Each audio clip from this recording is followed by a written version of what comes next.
She forced her fiancé's pregnant black ex-wife to sing at her wedding to humiliate her, and that's exactly what Isabella Stevens did when she hired Camila Rodriguez to be the singer at her millionaire wedding. "I hope you know your place here," Isabella whispered to Camila backstage at the Grand Hotel Metropolitan, while adjusting her diamond tiara. "You're here to serve, not to draw attention to yourself. Do you understand?" Camila, 7 months pregnant, held her microphone firmly and replied with a calmness that made Isabella frown. "I understand perfectly." What the new Mrs. Stevens didn't realize was that she had just awakened something very dangerous in a woman who had lost everything but still had one powerful weapon: her voice. 3 hours earlier, Camila had discovered the truth behind the dream job that had mysteriously appeared when she needed money the most.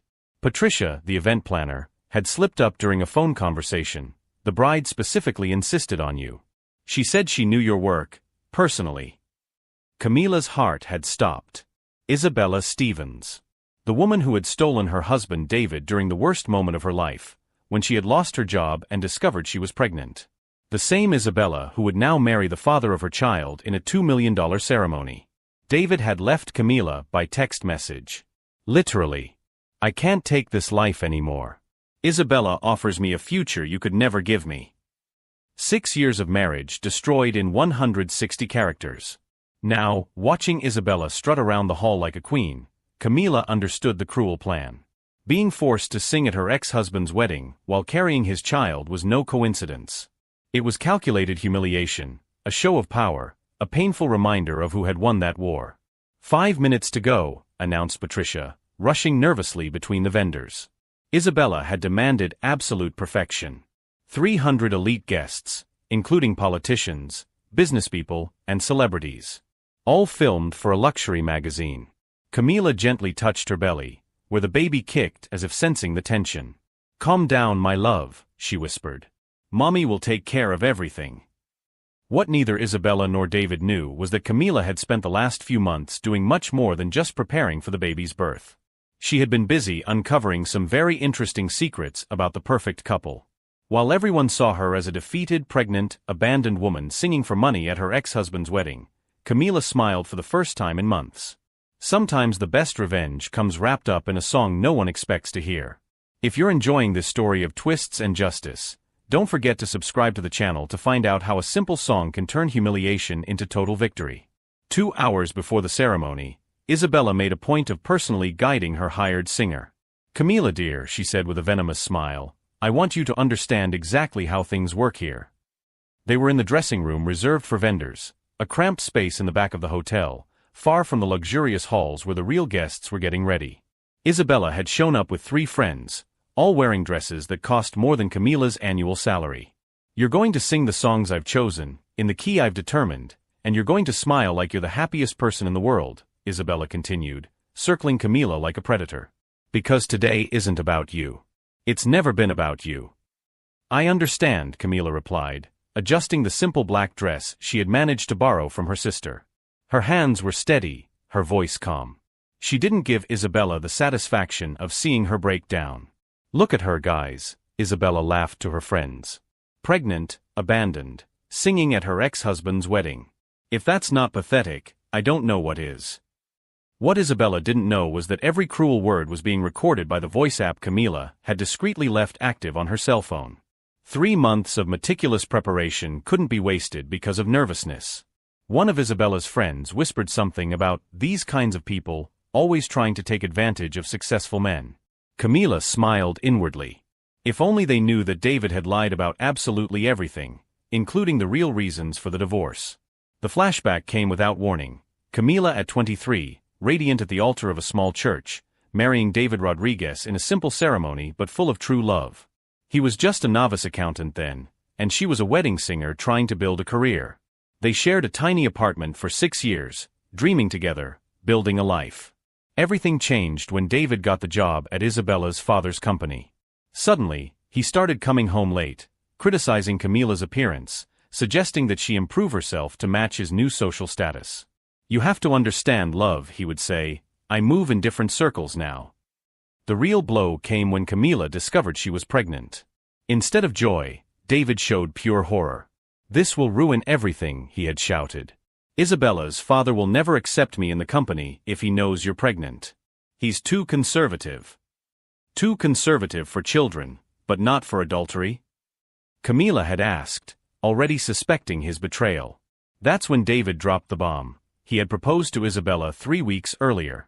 The divorce was already being prepared by expensive lawyers, and Camila would be portrayed as an unstable wife who was trying to trap her husband with an inconvenient pregnancy.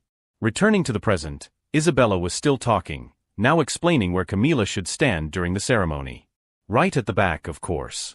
You're just the musical accompaniment. No one should even notice you're there. Perfect, Camila murmured, unconsciously touching her belly where the baby was kicking. Exactly where I want to be. What neither Isabella nor David realized was that Camila had spent the last 3 months doing much more than just rehearsing wedding songs. She had hired a private investigator, gathered suspicious financial documents, and uncovered secrets about the Stevens family that would make the scandal of the century. Mainly about the dirty money that financed the Stevens empire and how David was up to his neck in activities that could destroy them both forever. While Isabella treated her like invisible trash, Camila smiled genuinely for the first time in months. Sometimes the best position to attack is exactly where no one expects you to be. Every humiliation Isabella imposed only strengthened something inside Camila that her oppressors couldn't see, a silent force fueled by the very injustice they tried to impose, growing like fire fueled by gasoline. David appeared in the dressing room an hour before the ceremony, clearly nervous. 6 years of marriage had taught Camila to read every expression on his face, and now she saw exactly what she expected, guilt masked by defensive arrogance. "Camila, I need to talk to you," he said, closing the door behind him. His hands trembled slightly as he adjusted his expensive tie. "About today, about all of this. About hiring me to sing at your wedding while I'm pregnant with your child?" Camila asked sweetly, continuing to warm up her voice. "Or about lying to Isabella, saying we were never really married?" David's face paled. How did she know that? "Listen, I know it seems cruel, but," he began, but Camila interrupted him with a smile that made him take a step back. "David dear, don't worry. I understand your dilemma perfectly." She stood up gracefully, one hand supporting her belly. "It must be difficult to explain to your new wife that you abandoned your pregnant ex-wife and even lied about our marriage certificate to get a quicker divorce." David swallowed hard. Where did you get that information?" "Rosa is an excellent lawyer," Camila replied simply. "My sister has always been meticulous with legal documents. Especially when she discovered that you forged my signature on at least 3 forms at the registry office." The truth was that Rosa had spent the last 3 months digging up every sordid detail of the fraudulent divorce. As a criminal lawyer, she had contacts David could never have imagined. And when she discovered that her brother-in-law had committed not only adultery but document fraud to speed up the process, Rosa had become a relentless machine of justice. "Camila, please," David whispered, looking desperately at the door. "If you say anything today, you'll ruin everything. The Stevens family can destroy me. My job, my career." "Your career built on lies and forged documents." Camila tilted her head, pretending to consider. "Interesting that you mention that, because Rosa also discovered some curious irregularities in the financial reports you signed for Isabella's father." David sat down heavily in a chair, his face now completely white. "What do you want?" "Nothing you can give," Camila replied with brutal honesty. "Your honesty was already too late months ago. Your money can't buy integrity. And your family. Well, soon the entire New York elite will know exactly what kind of man Isabella has chosen." At that moment, the door opened and Rosa entered, elegant in a dark suit, carrying a leather briefcase. At 35, Camila's older sister had built a fearsome reputation in the courts, specializing in cases where powerful men thought they could escape the consequences of their actions. "David," Rosa greeted him coldly. "What a coincidence to find you here. I just sent some very interesting documents to the FBI. Something about money laundering through Stevens Company's offshore accounts." "You're bluffing," David tried, but his voice came out strangled. Rosa smiled, opening the folder. "Bank transfers, confidential emails, records of meetings that officially never happened.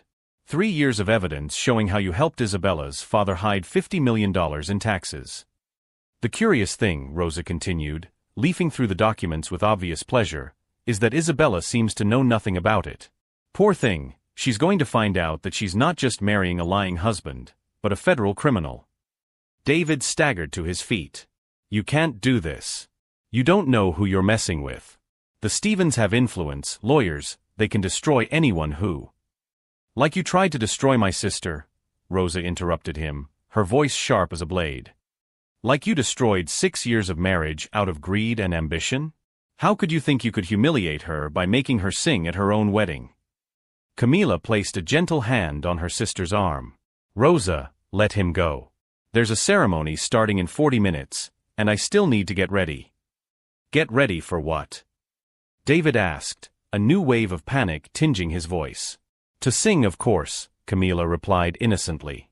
After all, that's what I was hired for. And how lucky that Isabella chose exactly the right songs for the occasion. Rosa put the documents away with a smile. Sister, you've always had a special talent for choosing the right songs at the right time.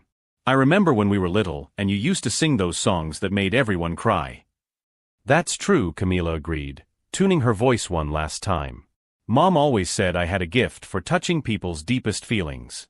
For making them understand truths they preferred to ignore. David stumbled out, and Rosa turned to her sister. Are you sure about this, Cammy? Once you start singing, there's no turning back. Camila looked at her reflection in the mirror, seeing no longer an abandoned and humiliated woman, but a force of nature about to rebalance the scales of justice. Rosa, for months I felt small, invisible, discarded. Today, 300 of the most influential people in New York will hear me sing. And they'll hear much more than music, Rosa murmured, hugging her sister. Exactly. Camila smiled, and for the first time in months, the smile reached her eyes. Sometimes the truth needs a melody to be truly heard. And I've always been very good at hitting the high notes, especially when they echo for a long, long time.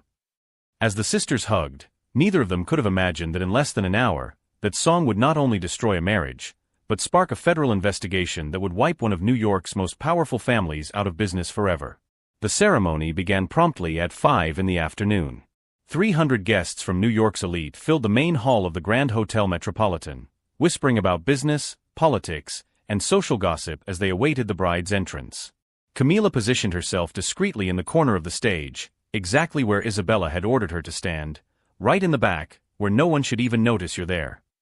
Ironically, this position gave her a perfect view of all the official photographers' cameras and the dozens of cell phones already recording for social media. David waited at the altar, visibly nervous, repeatedly adjusting his tie. His eyes met Camila's for a moment, and she could see the barely concealed panic. He knew she had the power to destroy him, but clearly hoped she would remain silent as she always had. Ladies and gentlemen, announced the officiant, please rise to welcome our bride. The doors opened and Isabella appeared radiant in her $200,000 dress, walking triumphantly toward the altar. Each step was a display of power, wealth, and victory over the insignificant ex-wife, who now sang for her for money. Our singer will treat us to a special song during the signing of the vows, continued the officiant. Camila smiled, adjusting the microphone. Thank you. This song is very special to me. It's called The Truth They Hid. David instantly paled. That wasn't the title of the traditional songs they had rehearsed. Camila began to sing, her voice rising clear and powerful through the hall. 6 years of marriage he threw away, for a rich blonde who arrived just in time. He said I had no class, no style, but he forgot to mention that our divorce was fake from the start. A shocked murmur ran through the crowd. Isabella froze in the middle of the aisle, her perfect smile fading. Falsified documents to speed up the process. My signature forged, I confess. And while I cried, pregnant and abandoned, he laundered money for his beloved's family. Stop immediately! David shouted, running toward the stage, but 2 security guards discreetly positioned by Rosa intercepted him. Camila continued, now looking directly at Isabella. 50 million hidden in offshore accounts, evaded taxes, lies, and more. Isabella dear, your Prince Charming is a wanted federal criminal. The hall erupted in chaos. Guests screamed, cameras flashed, cell phones frantically recorded. Isabella ran to David, who was being restrained by security guards. David! Is this true? She screamed, tears smearing her perfect makeup. Isabella, don't listen to her. It's a lie, revenge. David shouted back, but his voice trembled with guilt. At that moment, Rosa appeared on stage alongside Camila, holding a megaphone. "Ladies and gentlemen, I am Rosa Rodriguez, criminal lawyer. I have here documentary evidence of matrimonial fraud, tax evasion, and money laundering involving David Rodriguez and the Stevens family." The crowd fell silent. "This evidence was handed over to the FBI this morning," Rosa continued. "David forged my sister's signature on divorce papers to fraudulently marry Isabella Stevens. In addition, he helped her father, Harold Stevens, hide $50 million in taxes through offshore accounts in Panama. Charles Stevens, Isabella's father, tried to hide among the guests, but Rosa pointed directly at him. "Mr. Stevens, federal agents are on their way. I suggest you don't try to leave the building." Isabella looked at her father, then at David, and finally at Camila on stage. Her entire privileged life was falling apart in real time before 300 witnesses and dozens of cameras. "You," Isabella pointed a trembling finger at Camila, "you planned this. You destroyed my marriage." Camila stepped gracefully off the stage, one hand supporting her pregnant belly. "Isabella, dear, I didn't destroy anything. I just sang the truth. If that destroyed your marriage, maybe you should question who you were marrying." David finally managed to break free from the security guards and ran to Camila. "You had no right. You didn't know the consequences." "The consequences?" Camila laughed bitterly. "David, you abandoned me when I was pregnant, forged my signature, lied about our marriage, and hired me to sing at your fake wedding just to humiliate me. The consequences are exactly what you deserve." At that moment, FBI agents entered the hall, badges in hand. The lead agent addressed David and Charles Stevens directly. "David Rodriguez and Charles Stevens, you are under arrest for tax fraud, money laundering, and document forgery. Anything you say can and will be used against you." Handcuffs clicked around both their wrists as Isabella screamed hysterically, and the guests filmed everything with their cell phones. In a matter of minutes, the videos would be going viral across the country. Patricia, the wedding planner, ran to Rosa in despair. "How are we going to explain this to the press? The wedding has been cancelled, the bride and groom are under arrest." "Simple," Rosa replied calmly. "Say that the truth came to light at the right time. After all, it's better to find out sooner than later." Camila watched David being led away in handcuffs, Isabella crying inconsolably in her ruined $200,000 dress, and Charles Stevens trying to explain to the agents that it was all a misunderstanding. A reporter quickly approached her. "Ms. Rodriguez, how do you feel knowing that your song has just exposed one of the biggest financial scandals of the year?" Camila smiled serenely, touching her belly where the baby kicked as if applauding. "I feel free. For the first time in months, completely free." As chaos continued around her, with police escorting the criminals, Isabella being comforted by shocked friends, and reporters trying to understand what they had just witnessed, one question hung in the air: how had a simple pregnant singer managed to orchestrate the downfall of one of New York's most powerful families in less than 10 minutes? 3 months later, Camila was sitting in her new 2-bedroom apartment, breastfeeding her newborn daughter Sophia, while watching the news. The anchor was talking about the Stevens scandal, as the media had dubbed the case that continued to make headlines. David Rodriguez was sentenced today to 8 years in prison for tax fraud and document forgery, the reporter announced.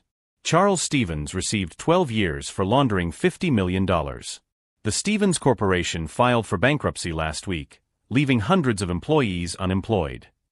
Rosa entered the apartment carrying flowers and a box of chocolates. "How is my favorite niece?" she asked, kissing Sophia on the top of her head. "Growing strong and healthy," Camila smiled. "And I just received an interesting offer from Universal Records. They want me to record an entire album about female empowerment." The truth was that Camila's life had completely changed. The wedding video had been viewed by over 100 million people worldwide. Job offers arrived daily: concerts, TV shows, advertising contracts, invitations to motivational talks. More importantly, she had become a powerful voice for betrayed and abandoned women. Her story inspired countless people facing similar situations. Social media was full of messages of support and gratitude. "Remember that wedding planner, Patricia?" Rosa asked, arranging flowers in a vase. "She called me yesterday. She said that since the Stevens incident, as she calls it, she has received over 200 requests from clients specifically wanting you to sing at their weddings. Camila laughed. I guess now they want to make sure there are no skeletons in the closet before they walk down the aisle. Speaking of skeletons, Rosa pulled a gossip magazine from her bag. Look what I found out about dear Isabella. The cover showed Isabella leaving a modest apartment building, wearing simple clothes and sunglasses. The headline read, Former heiress works as a waitress to survive. After her father was arrested and his assets confiscated, she lost literally everything, Rosa explained. The mansion, the cars, the jewelry, even the designer clothes were auctioned off to pay federal fines. Now she lives in a rented studio and works 3 different jobs. Camila shook her head. I don't take pleasure in this, Rosa. I know how hard it is to struggle to survive. You're too good, sister. After everything she did to you. She was just a spoiled woman who never learned the value of things, Camila interrupted gently. The real evil was in David and her father. Isabella was just another victim, only too privileged to realize it. At that moment, Camila's cell phone rang. It was a number she didn't recognize. Hello? Camila? It's Isabella. Her voice sounded tired, humble, very different from the arrogant tone of months ago. Rosa's eyes widened, but Camila gestured for her to be quiet. Hi, Isabella. How did you get my number? Patricia gave it to me. I know I have no right to call you, but I need to say something. There was a long pause. Camila could hear Isabella breathing heavily on the other end of the line. I was wrong. About everything. About you, about David, about what I thought was important in life. Isabella's voice trembled. You saved me from a marriage that would have destroyed me, and I only realized it after I lost everything. Isabella. No, let me finish. Please, Isabella sighed deeply. I found out that David had done the same thing to 2 other women before you. He used them, got them pregnant, and abandoned them. There's a pattern, Camila. You weren't the first, and I wouldn't have been the last. Camila closed her eyes, processing the information. Even after everything, discovering that David was even worse than she had imagined caused a strange pain. The FBI showed me evidence, Isabella continued. He planned to use me to launder even more of my father's money through offshore accounts in my name. After a few years of marriage, he probably would have implicated me in federal crimes and disappeared with everything. My God, Isabella. Your music saved me from a lifetime of lies and possibly prison. And I treated you like trash. Isabella began to cry. You are the bravest person I have ever met, and I was cruel to you just out of jealousy disguised as superiority. Camila looked at Sophia, sleeping peacefully in her arms. Isabella, what's done is done. You were a different person then. I want to change. I'm in therapy, working honestly for the first time in my life, trying to understand who I really am when I don't have my parents' money to define me. Isabella hesitated. I know I don't deserve it, but I'd like to ask for your forgiveness. You already have it, Camila replied without hesitation. We all deserve second chances, Isabella. Especially when we recognize our mistakes and genuinely try to change. After hanging up, Rosa looked at her sister with admiration. How can you be so magnanimous after everything? Because holding on to anger hurts me more than it hurts those who hurt me, Camila explained, stroking Sophia's hair. And because I want my daughter to grow up seeing that it's possible to be strong without being cruel, that it's possible to seek justice without losing your humanity.